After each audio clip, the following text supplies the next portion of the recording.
बैजीपुरे के social worker Syed Khalil साहब ने गुज़िश्ता दिनों जो एक गवर्नमेंट ने जीआर निकाली थी, स्टेट गवर्नमेंट ने, उस जीआर के मुताबिक जिसके घर में गैस कनेक्शन है और राशन कार्ड भी है बीपीएल का, तो उनका जो राशन कार्ड था वो रद्द किया जा रहा था।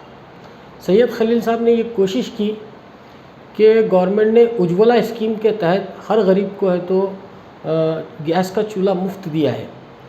अगर ये मुफ्त गैस का चूल्हा दिया गया है तो फिर गवर्नमेंट ने ऐसा जीआर क्यों निकाला कि उनका बीपीएल कार्ड रद्द किया जाएगा। आप जानते हैं कि हिंदुस्तान में ऐसे हज़ारों लाखों करोड़ों लोग हैं जो बीपीएल गेहूँ और चावल की बदौलत अपना घर चलाते हैं।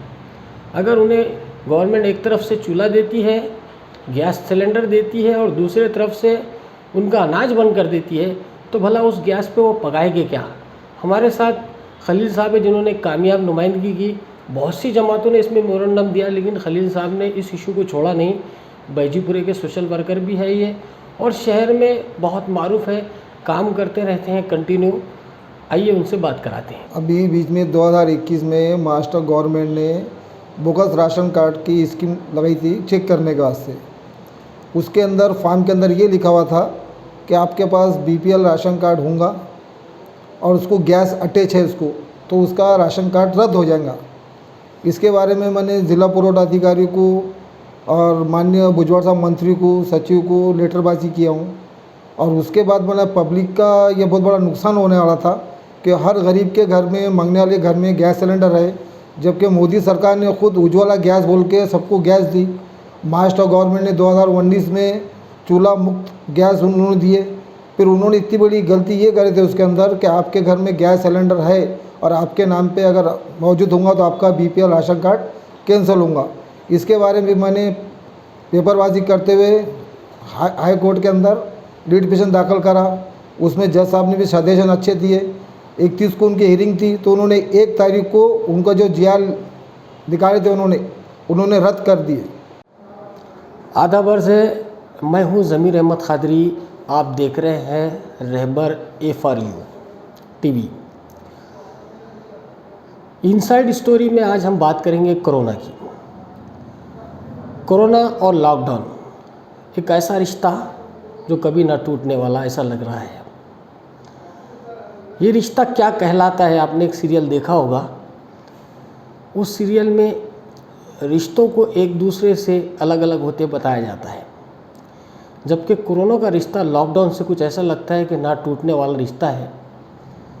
और ख़ास तौर पर जब कोई बड़े त्यौहार आए और उसमें लॉकडाउन लग जाए तो उस त्यौहार की अहमियत ख़त्म हो जाती है, उसका मज़ा ख़त्म हो जाता है।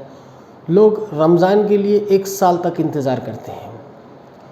लोग डॉक्टर बाबा साहब भारत रत्न की जयंती के लिए 1 साल तक इंतज़ार करते हैं ताकि वो जश्न मनाएंगे। लेकिन जब 1 साल कोरोना की लपेट में आ जाए और फिर दूसरा साल आए तो लोग अपने आप को कोसने लगते हैं, तकलीफ़ में महसूस करने लगते हैं, जैसा कि अब होने लगा है। आज हुकूमत महाराष्ट्र ने लॉकडाउन को लेकर गाइडलाइन जारी की है। एक हकीकत ये भी है कि महाराष्ट्र में जो टेस्टिंग हो रही है, मैं समझता हूँ हिंदुस्तान में सबसे ज़्यादा अगर कहीं टेस्टिंग हुई है तो महाराष्ट्र में हुई है और कंटिन्यू जारी है। हर नाके पर, हर चौराहे पर, हर ऑफिस में कंटिन्यू टेस्टिंग के बाद मरीज़ों की तादाद में इजाफा हो रहा है। आज तो एक रिकॉर्ड टूट गया है, 57,000 के पार कोरोना मरीज़ों का आंकड़ा चला गया है।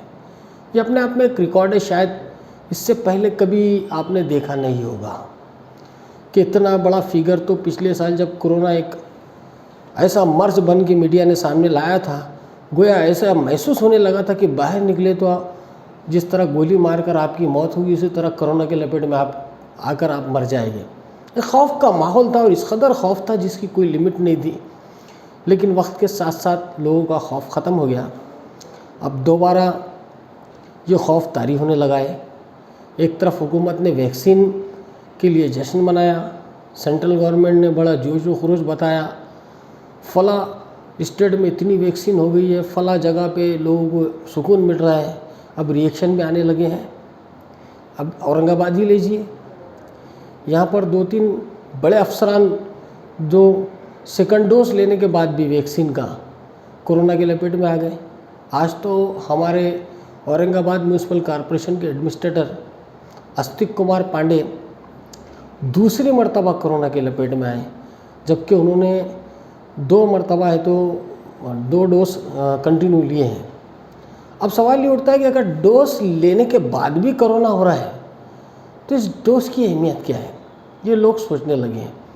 दूसरे लोगों में डोज को लेकर एक खौफ ये भी जारी है, क्या ये डोज कोई रिएक्शन करेगा, क्या इससे हमारी ज़िंदगी पे कोई इफ़ेक्ट पड़ सकता है, जिस्म पर कोई इफ़ेक्ट पड़ सकता है, या फिर हमारी फैमिली पर कोई इफ़ेक्ट पड़ सकता है। बहुत से सवालात इस वैक्सीन ने जन्म दिए हैं और लोग इसमें तबसरे कर रहे हैं। एक तरफ म्यूनसिपल कॉरपोरेशन कल 115 वार्डों में मुफ्त वैक्सीन दे रही है और एक बड़ा प्रोग्राम बनाया गया है, जिसके तहत कल सुबह 10 बजे से लेकर शाम 5 बजे तक 45 साल से उम्र के जो बड़े हैं उन्हें वैक्सीन दी जाएगी। बहरहाल एक तरफ इंतज़ामिया कोरोना से लड़ रही है, दूसरी तरफ सबसे ज़्यादा लोग इससे परेशान हैं।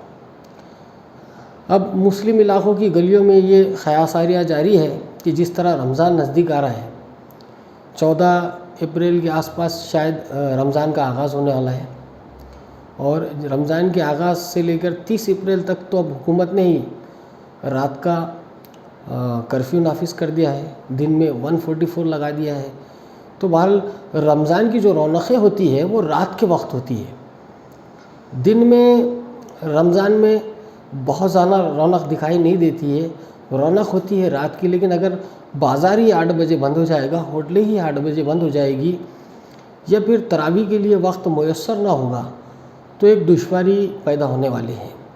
साथ ही 14 अप्रैल हमारे पास एक बड़ा फ़िरक़ा जो पसमानदा तबक़ात में से है, SC, जो डॉक्टर बाबा साहब अम्बेडकर की जयंती मनाता है। वैसे हर फ़िरक़ा उनकी जयंती मनाता है, क्योंकि डॉक्टर बाबा साहब अम्बेडकर एक बड़ी शख्सियत है जिन्होंने मुल्क का संविधान बनाया है और उन्होंने पिछड़ों को, गरीबों को एक इंसाफ दिलाने का काम किया है अपनी ज़िंदगी में।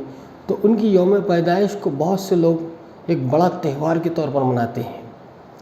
लेकिन अब जो लॉकडाउन आज महाराष्ट्र हुकूमत ने जारी किया है, जिसमें हफ्ता इतवार को मुकम्मल बंद होगा, रात में 8 से सुबह 7 बजे तक बंद रहेगा, इस हिसाब से अब बाबा साहब अम्बेडकर की जयंती भी इस लॉकडाउन का शिकार हो गई है।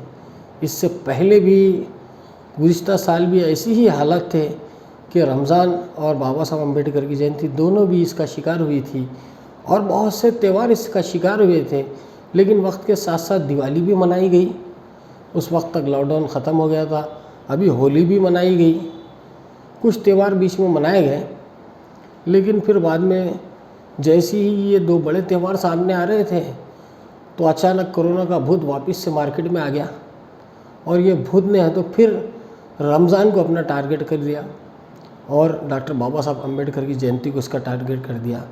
लोगों में आम तौर पर ये तबसरे हैं, ख़ास तौर पर नौजवान तबके में, कि ख़ास तौर पर कहीं इस रमज़ान को देखकर तो कोरोना बाहर नहीं आया, क्या इंतज़ामिया इसमें कोई साजिश कर रही है? ऐसे कई सवालात इसमें पैदा हो रहे हैं। अब सोचना आपको है, हमने तो अपनी बात रख दी है।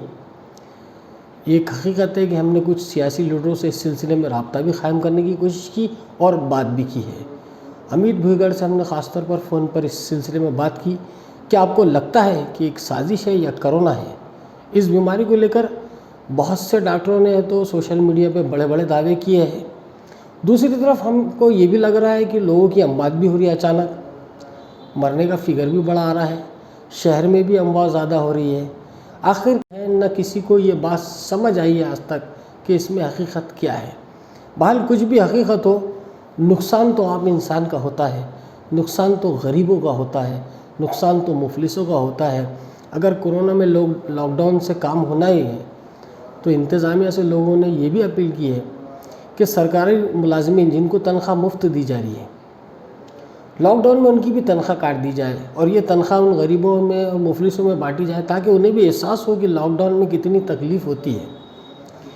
टारगेट होते, क्योंकि गवर्नमेंट सर्वेंट को घर बैठे या ऑफिस जाए, तनख्वाह तो बन जाए, ये मामला है।